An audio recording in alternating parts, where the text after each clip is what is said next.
Hey everybody, happy Friday and welcome into Business Salad, where we mix up all things business for you for free. We are your hosts, Steph and Katie, and we have an amazing guest with us today, the fabulous Jane Wild, the mastermind behind Jane's Agenda. So everybody please give a very warm welcome to Jane. Yay. Yay. How are you ladies doing today? Awesome. Good. It's Friday. It is. It's Friday. Oh man. Well, I am so excited to get into this, Jane. We have been buzzing about you and your awesomeness all week long.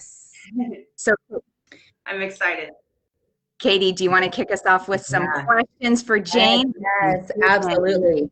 Jane, we are so excited. So last week we talked to everybody a little bit about sort of with it being the new year and goal setting. And one of the things we sort of talked about a little bit was the idea that whenever we set our goals out there, we want to calendar them and kind of get those in front of us. One of the things to think about is the actual calendaring process. And who better to talk to about planning and planners than, I don't know, Jane of Jane's Agenda, who does planners. And so we really would love to just sort of go over a couple of things with you. I jotted some questions down and hear a little bit. The other thing is, you have such a great story of getting started in business. And I think that's so inspirational, Steph, and I love that. So before we jump into some of that origin story, tell us a little bit about Jane's Agenda, the products that you have, a little bit about that for us.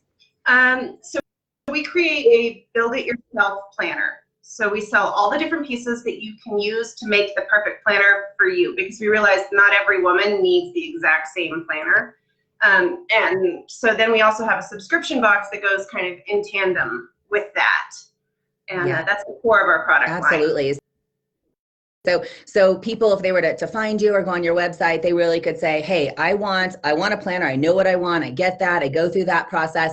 Or they could go with a subscription box. And I'll tell you, last time we chatted, I loved that. I love mail. I know that's weird, but I love the things coming to you and opening them up. And I think that, between picking out planners and doing all of that, the subscription box I thought was such a cool thing. Tell us a little bit about how that works. Is it monthly, quarterly, annually? Tell us about the subscription box. It's monthly. You do have to have a planner to start. We don't give you a complete planner with the box. And then it works in addition to your planner. So you pick one of the sizes we have available, and then we send you all the pieces that work within that size. That is awesome. I love that. One of the things I saw too when I was looking, you guys are going to check out her website and her stuff because it is legit and awesome. And when I was checking it out, I was like, gosh, it's so neat. You get to pick this out and you have it. But when you get a subscription box, you also get all these fun little extras that you can put in there. And if you're anything like me, I love, all things like that. So I think that's great. So tell us a little bit, because it wasn't like you woke up one day and you're like, I am going to do this and start this, and it just is going to be successful out of nowhere. Tell us sort of what your story was into coming into Jane's Agenda. Tell us a little about that. Well, after I had my first child, I wanted to stay home. I wanted to be with him. I wanted to make my own hours. I wanted to quit my corporate job. And so I started selling candles and soaps, and without scratch and sniff computer screens, it's really hard to sell scented products. True. So it failed miserably. I think I sold 2 or 3 orders and to all the friends and family, and it was terrible. So I gave up on that, and I went back to trying to focus on my corporate job. I'm like, clearly entrepreneurship's not for me, and I'm just going to be the best regular person I can be, and I'm going to go work my butt off. So I kept getting in trouble, honestly, with my boss at my job, because I was forgetting appointments, and I would forget to write things down and that sort of thing. So I thought, well, I need a planner. So I went to the store, and I've had planners before. I just didn't happen to have one at that moment.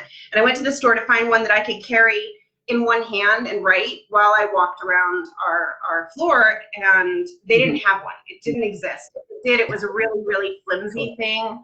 And so I ended up using a lot of steno pads. But I found the Discbound system where you can add your own pages, and they didn't sell any calendars. It was just a notebook at the time. And I thought, well, I'll go online and I'll order a calendar and I'll put it in there. And I couldn't find one on the entire interweb. I could not find a calendar anywhere. So I'm like, you know what? I have a computer, I have a printer, I'm smart, I'll make my own calendar. And so I went on and I designed it, and I started using it. It worked out so well. I'm like, well, if I need it, so did other people. Other people would like this too. Yeah. And so I thought, well, I'll list it for sale. And I printed one out and I took a picture on my bedspread at 8 o'clock at night under my ceiling fan, and I listed it, and it sold that night. And Wow. it kept selling. Oh my gosh, that is amazing. I love that. And you have one of those stories that I think that's the difference between successful entrepreneurs and those that just sort of throw in the towel, is that the fact that, number one, you knew you had this drive and you wanted to do it. And like a lot of things and a lot of beginnings for people, there was that fall, there was that fail, that sort of, oh my gosh. But then you're like, I'm going to just pick myself back up again, and I'm going to do something, and I'm going to make it work. And, the other thing that you mentioned that I see when I talk to a lot of, whether it's on our podcast or here, female entrepreneurs or just entrepreneurs in general, is sometimes the best ideas come from a need you see, right? You said, hey, I see a need for this. I want something like this. And sure as heck, so do other people. Yeah. So I love that. I commend you for that. By the way, so sorry for muting myself on here. I just realized as we're in my office for the first time that I have my phones on ring. So sorry about that. But I love that. I love that story. And so you're able to have more time for your children, able to have control of your schedule. We talked also a little bit about how sometimes when you become an entrepreneur, it's because you want to have that, that flexibility, but you end up working just as much, if not more, but it's for yourself, right? And now it's a passion instead of working for someone else. You're working on something you care about. It's for yourself. Yeah, 100%. Yeah. I love that.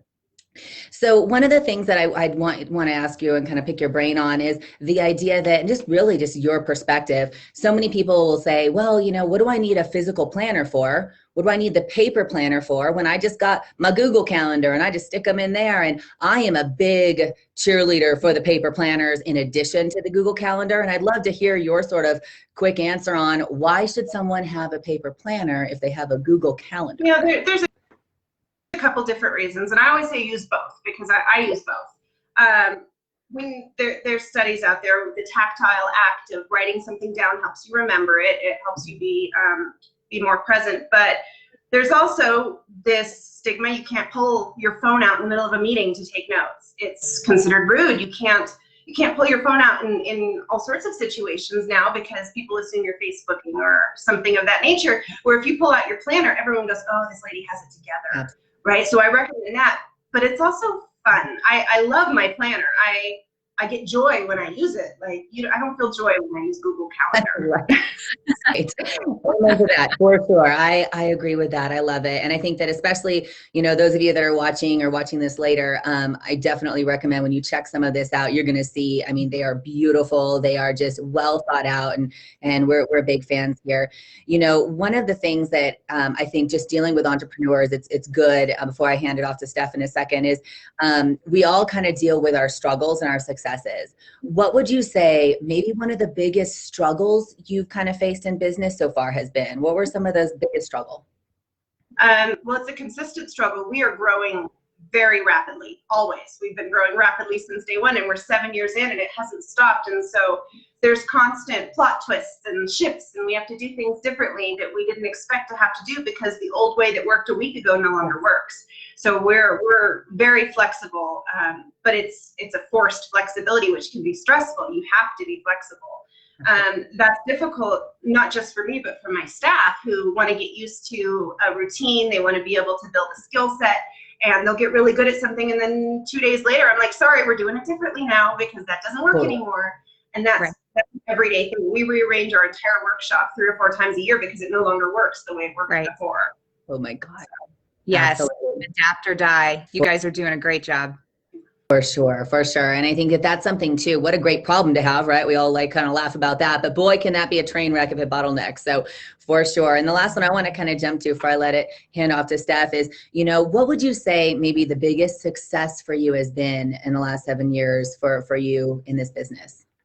The biggest success, well, the subscription box, honestly, is probably our biggest one so far because usually when I release a product, it does well. It does well for like that first weekend, and then sales kind of level out and it consistently sells. But this subscription box month over month has just been crazy, the amount of growth it's seen, and so I'm wishing I had done it years ago. I love it. That's so great. Thank you so much. Steph, I'll let you kind of take it from That is here. great. That's great. Thank you. Absolutely. So before I continue with some questions, I just want to let our viewership know if you have questions, feel free to pop them in the chat. You can do that live. I do see Christina in here with us. So hey, girl. And also, if you're watching later, feel free. We're going to have Jane tagged on this, so she'll be able to see all of that. So what I would like to ask you about, Jane, is, you know, we've been in this pandemic situation now, and we've seen a lot of small businesses crumble and struggle and try to pivot and do all of that. And I was really curious, how has your business been affected by the pandemic? Well, you know, in a lot of ways, everybody's business has been affected the same way. We all had to face the closures and the quarantines and the masks and the having to sanitize everything and keep 6 feet away. And that's not as difficult for us as it is for some, because we have quite a large workshop. We can stay away from each other, but it's definitely been an inconvenience. When the pandemic first started happening, February or March, whenever it really started to hit, everybody was terrified. We had a team meeting and we talked about what we would do to change our direction, because what we were doing before was no longer going to work. Who needs a calendar when they're staying at home, right? So what we were focusing on before was no longer going to work. And so that's where we started talking about things that came up to the subscription box. People may not want a calendar, but they still want a reason to use their planner, because it's still something they want it to be part of their everyday lives. So we started focusing more on the accessories for the planner, or like we did a cleaning insert. We did things about making habits and budgets and stuff that still spoke to people in the time, but maybe were about scheduling things. Absolutely. Right. Wow, that's awesome and absolutely brilliant. And I know that last time we chatted, you were talking about some of the really specific and special inserts that you guys have, including like one about medical, right? If you have medical things going on and all of that. So can you talk a little bit about those different inserts that you have that can go in there that are a little more specific like that? So whenever we get a few questions from different customers that all relate to the same need, we start designing for them. We got quite a few customers that were diabetic and asked for blood sugar related inserts, and we had customers that needed blood pressure tracking and that sort of thing. And then I had my own incident where we were at the emergency room for a family emergency, and I did not have my own medical history anywhere. And when you're in the middle of that crisis moment, you can't remember what pills you're taking or what your insurance is or even where your insurance card is. And so I went back to the office and I designed an insert that keeps all of that information for you. So if you have that moment, you know you're set.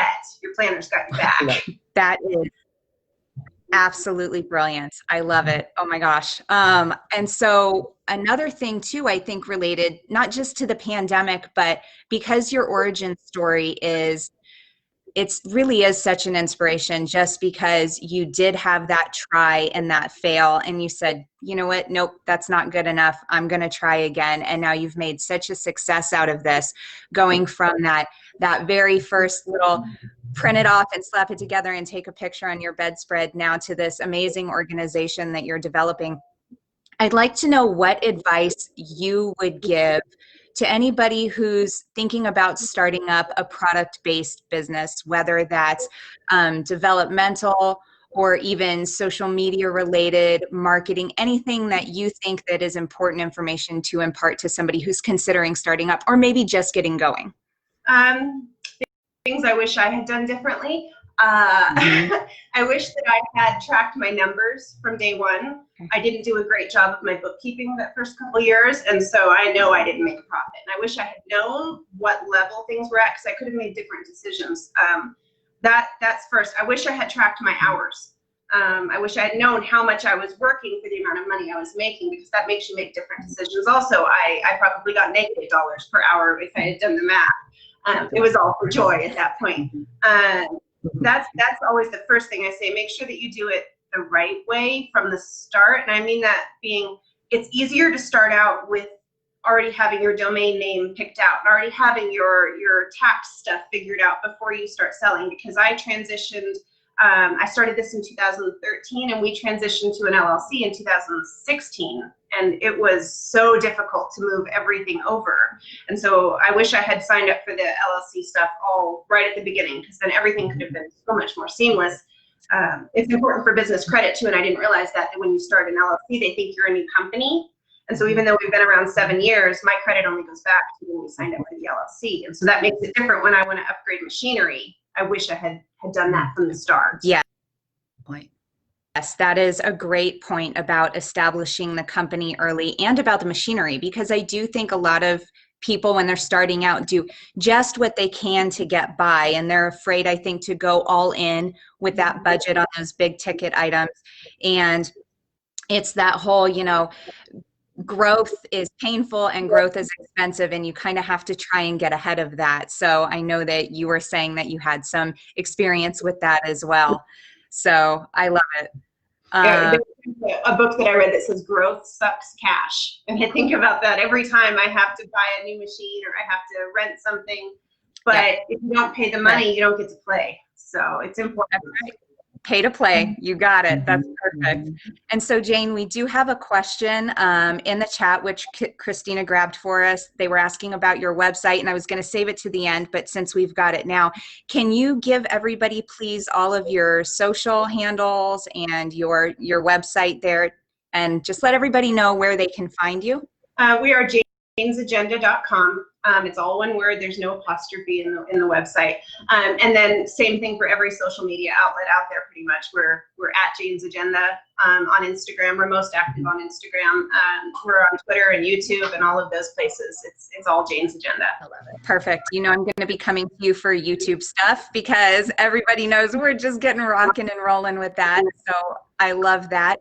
And also, I know that you are being generous enough to offer our viewership a little bit of a discount now through the end of the month. Can you talk about that? Yes, I believe we said 15% through the end of January with the discount code. It's BIZ Salad 15, and you use that at checkout. Awesome. That's great. Thank you so much for that. We really appreciate it. Everybody, make sure you go and check Jane out. Give her some love, share her stuff. You're going to love it. I promise. And of course, we always want to support all of our entrepreneur businesses that we've got on here, especially our women-owned businesses. Katie and I are really big on that. Guys, we're not leaving you out. We just love our ladies. So Jane, thank you so much for your time today. We truly appreciate it. Again, if anybody has any questions, leave them in the chat. Jane will be on here. Katie and I will be on here. And we'll also link all of her social there so it's easy for you to find her, and her website's there. Thanks to Christina. Absolutely. All right. Well, Katie, if you don't have anything else to add. No, that's great. Thank you so much, Jane. We love your stuff. We love you. We're excited for you and everything that's coming this year. Absolutely. Thanks for coming on. Congratulations on your success. Thank you. We'll see everybody next week. Have a great Friday. Okay.